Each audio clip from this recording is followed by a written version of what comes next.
Hope everyone can hear me. This is the first 360-degree experience I have on the stage, and this makes it quite exciting. So I can look in all directions, see people.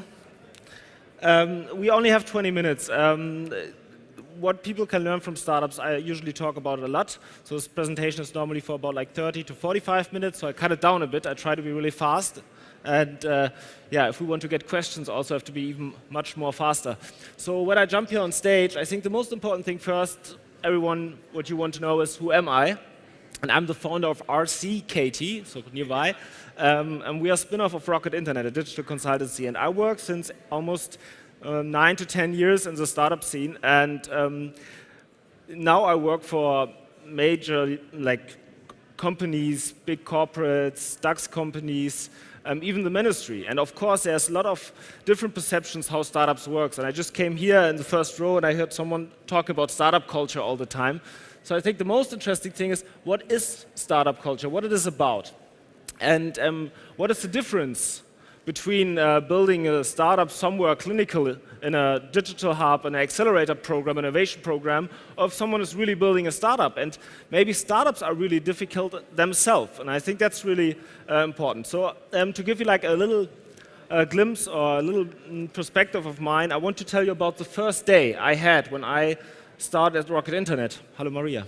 The first day when I started at Rocket was quite different because I was standing there, and before that, I only worked for corporates or traditional consultancies, agencies. And the first day I was at Rocket, the most interesting, let's say, three things in it. The first thing, there was not really like a job description. It was not like you do this and that, and you have to do this, and there's like a sheet, and you have this meeting in 4 weeks, and you have to present this and that. The second thing was, everything was overly ambitious, and I was a bit, let's say, suspicious about it, because there was not like, you have to do this and this really well, and then we will talk about your performance. It was like, overall, this company, the startup you're working in, has to become the market leader of this and this. And you have to build the marketing department on your own. So I just came from university and several experiences in traditional companies to a startup incubator in Berlin, telling me on the first day I have to build one of the leading companies in the area of and structure the whole marketing for the company. So that's their goal, their mindset. And you hear the same in Silicon Valley. As soon as a startup launches, you read on TechCrunch, they want to become market leader of e-commerce and this. Market leader in AI, blah, blah, blah. When you hear Elon Musk talking about Tesla, you hear him always, we disrupt this market and this market. So the visions are always huge and big, and the understanding of what they're doing, they change the world, they disrupt the whole market. And this is like completely contrary, like if you work on a traditional way, and you get like your task, and it's like, okay, you have to fill out this, this, and this. It's another entrepreneurial culture, and I think that's the basic thing about a startup. Startup, per definition, means growth. You sit somewhere in the basement, there is no Vitra, people don't get enough maybe sun and time to sleep because they have to work all day long. You don't have enough people where you can always delegate things. You are 5, you are 10, you are 50 people, and you have to do much, much more because you're behind your competitors, you're not earning enough money, you have to grow.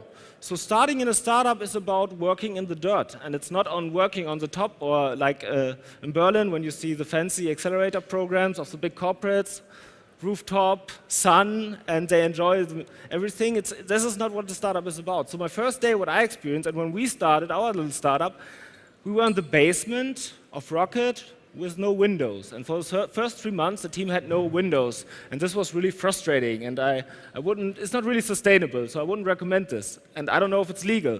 But the most important thing is, if you want to build a startup, you start from scratch. You start from the bottom. That's the first thing for the culture, the entrepreneurial culture. And I think there we have a big misconception what startups means. And you see this when you go to a bigger corporate, for example, and there they have the industry they're working in, the fabrics, where people come for 10 years, 20 years.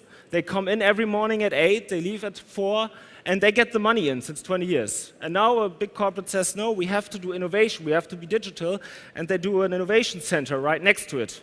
And they invest money in it because they have to build the future.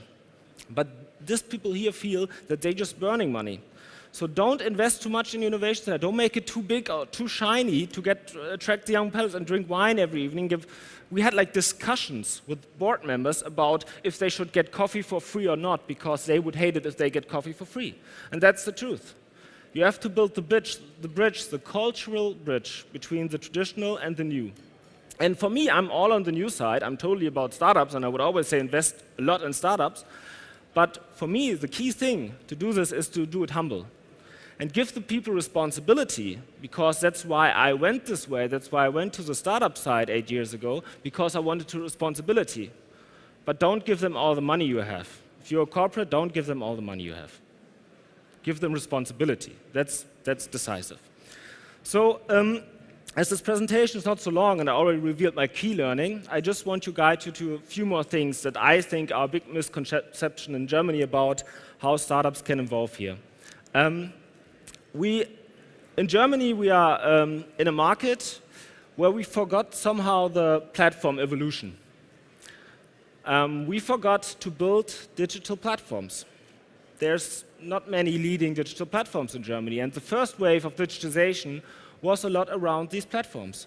So when you see Google, when you see Amazon, Apple, I could add Facebook on here, they control the community, the platform market. And they come to many sectors and will try new business models. So we get more and more independent on these digital platforms. And why did we miss it? Why did we miss it a couple of years ago?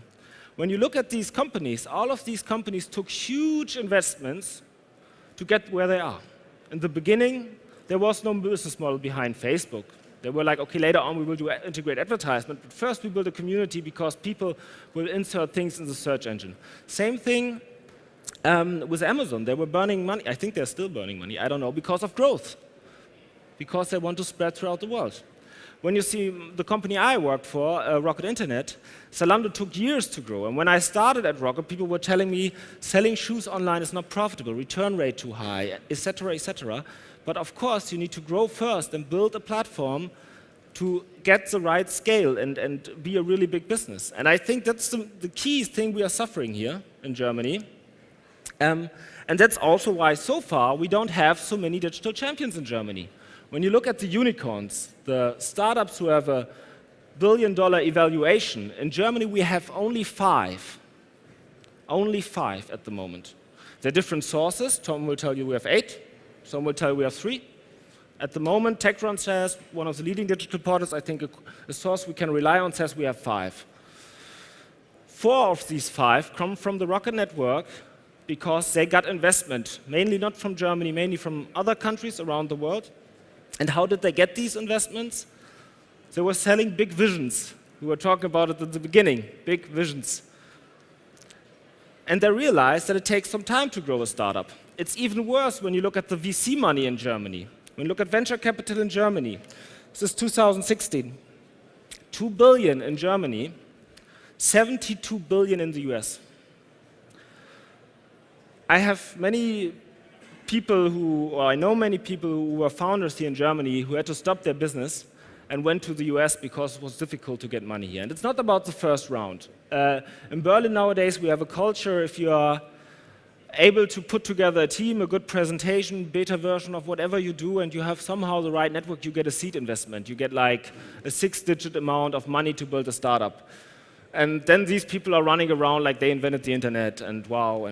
But this is nothing that will help us, because it's about the second stage, the third stage, the fourth stage, later on getting really big investment in potential disrupting online solutions and teams you believe in. Basically, you talk to any kind of VC, venture capitalist in the world, they will tell you it's about the team.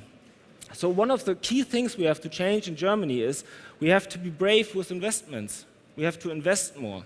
And we have to invest in the right teams and stop the brain drain that these people are leaving and build their company somewhere else. Because there are many Germans in Silicon Valley, and I think we can keep them here. But we need to be brave. And we lost already a lot of time because we're not so brave with investments. But I'm here also to talk about culture. And what I was telling you now about the unicorns was a lot about business development and that you have to invest in business. And when I start in the beginning with my example, it's, I think, two things. First thing is, yeah, we are missing a lot of money, so this changes a lot. But the first thing I was talking to you about was about the vision. That you, at a startup, you have a big vision for the whole company and for each individual working on a big task. You have to set up this, you have to set up this.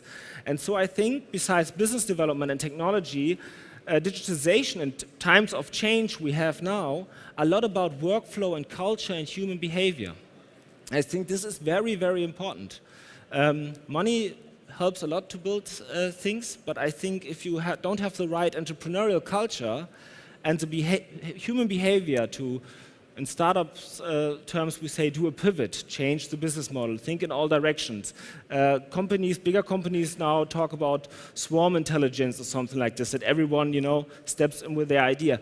If we don't get the tendency to use this culture and listen to everyone, no matter if he's 21 or 58, to the one who has a better idea, and give them the chance to change things with money, with technology, we won't be able to do things like corporate venturing, for example. You don't need to do corporate venturing when if you do the right things, culturally wise, you can maybe do some things. If you're missing money, you're totally lost. But culture, I think, is the basic strategy you need. And also there's a lot of papers on this. I just give you one. This is a World Digital Competitiveness Ranking. And there's a lot of focus in this paper on service, on technology and culture. And so I just gave you the source that we only built 5 unicorns and that we don't have enough VC capital. I think another source, and it's quite clear, research shows this, that we don't have the right technology implemented and the right culture in Germany at the moment. And I think conferences like this, and not only conferences, our day-to-day work and people who are here, we can change this right now. It's not so difficult to change the culture. And I think in Germany, since 2 years, there's a big discussion about changing the culture. And already, like some people I recognize here in the audience, I know many people here are working on digital products and projects in companies with their company to change culture. And I know it's a tough and long way, because remember, here's the factory, the one side that earns the money for 40 years and the other side that spends it now. It's really difficult to build the bridge here. But I think this is something you're working on. And I want to be really quick with my presentation, so I just have one last point. You should get, what I can just recommend to you is do a change program.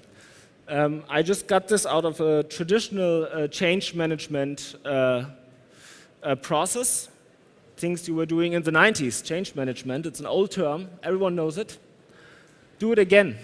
Do change management and teach and learn and discuss about the needs, how to build startups, how to know more about digital technology, how to understand products, build up skills, build up competences, and build up culture. And I think that's the basic need you need now, because I don't know the English term for Luftschlösser, but most of you will understand my term, Luftschlösser. Because if you invest now with a corporate in startup, and you don't invest enough money, and most of them don't invest enough money, and if you don't have the right culture, it will fail for sure. So the only thing you can do to improve your competitiveness at the moment, if you're not willing to invest because it's a highly competitive market, and the main thing you should do is invest in culture to start this change, to start the fundamentals, that people understand why we have this, why we have this, that people understand why Airbnb is successful and why the startup XY in Germany is not successful, and they see the difference between bigger and smaller startups and a good and a not so good product, and that they drive the change. Because if you won't talk to the people and if you don't do change management in your companies, people won't start to change things. So that's basically it. Thanks a lot for your attention. One thing I want to talk to you about, it's not so much time here today. There's the D-Hub, the D-Hub initiative. This is the stage also for the D-Hub initiatives. And there's a lot of digital experts on so many topics: online marketing, products, product schools, companies involved, startups involved, founders involved. And they are on 12 locations across Germany. And they all have a different focus. from logistics to media tech to artificial intelligence. And in some areas, we are really good in Germany. When you look at artificial intelligence in Karlsruhe, they are cooperating with big companies around the globe on great things, and they do great products. And sometimes we don't get the recognition here we should have and we deserve. So if you are working in any kind of these fields, go there, exchange, talk to the people, get the knowledge from the experts, and let's all hope that we have this open mind structure they have in the Silicon Valley and somewhere where they connect and get experts across various fields. You remember the chart from Google where they go through various sections. And I think that's something that can help a lot in Germany to drive change if you go to these hotspots and exchange your knowledge. Thanks a lot.